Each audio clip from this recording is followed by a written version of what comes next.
लाहौर में हूती लड़ाकों की एंट्री, दुनिया में बजी खतरे की घंटी। जंग का एक महीना पूरा, ट्रंप का मिशन ईरान क्यों अधूरा। नमस्कार, जी मीडिया के डिजिटल प्लेटफॉर्म पर आपके साथ मैं हूं आयुष सूर्यवंशी।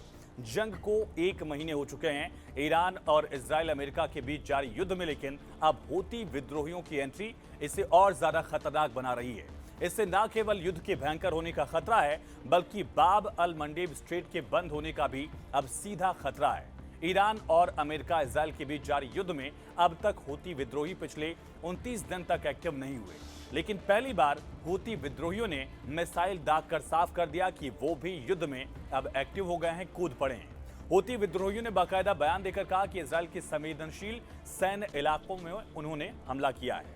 इजराइल ने कहा कि यमन की तरफ से आई मिसाइलों को हवा में ही मार गिराया गया, इंटरसेप्ट किया गया।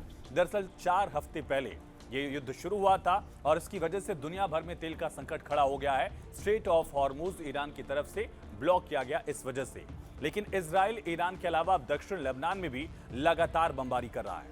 यहाँ वो ईरान समर्थित हिजबुल्लाह के ठिकानों को तबाह करने में लगा था। अब इसी बीच हूती विद्रोहियों के एक्टिव होने से बाब अल मंडेब स्ट्रेट के भी बंद होने का खतरा है।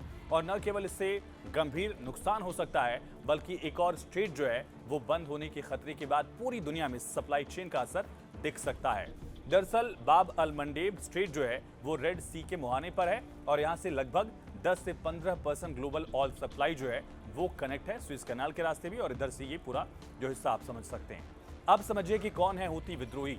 दरअसल यमन के शिया मुस्लिम जैदियों का सशस्त्र राजनीतिक समूह जो है, ग्रुप जो है, वो हूती के नाम से जाना जाता है। हूती विद्रोहियों को हिजबुल्लाह और हमास की तरह ही ईरान का पूरा सपोर्ट मिलता है और 1990 में बदरुद्दीन अल हूती ने इसको शुरू किया था, इसकी स्थापना की थी।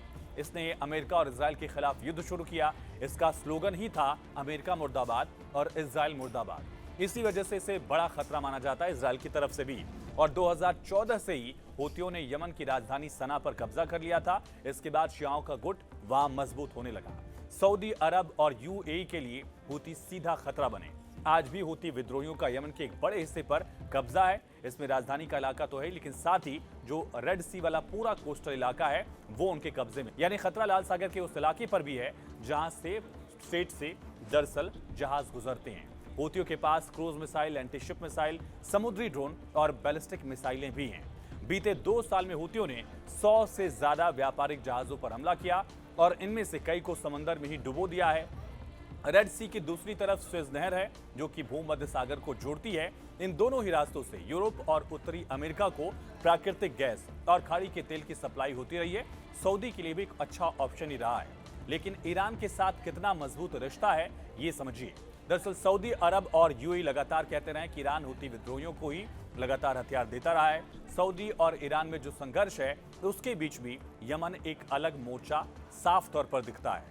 हूती ब्रिगेडियर याहवा सरी ने कहा कि इजराइल के सैन्य ठिकानों पर दरअसल अटैक किया गया है और इसका सीधा मतलब है कि युद्ध का स्तर अब और ज्यादा गंभीर हो गया है। जो शिया ताकतें हैं अमेरिका और इजराइल के खिलाफ इकट्ठा हो रही हैं, ऐसा माना जा रहा है। खास करके जो रेजिस्टेंस एक्सिस है ईरान का, उसके जो प्रॉक्सीज हैं वो अब पूरी तरह से एक्टिव हो गए हैं। ऐसे में युद्ध लंबा खिंचने और बढ़ने का खतरा बना हुआ है। गजा में हमास एक्टिव है, लेबनान में हिजबुल्लाह एक्टिव है, इजराइल पर हमले कर रहा है। इजराइल 3 मोर्चों से घिरा हुआ था और अब हूती भी टारगेट कर रहे हैं। फिलहाल इस वीडियो में इतना ही। बाकी तमाम खबरों के लिए जुड़े रहिए जी न्यूज़ के साथ।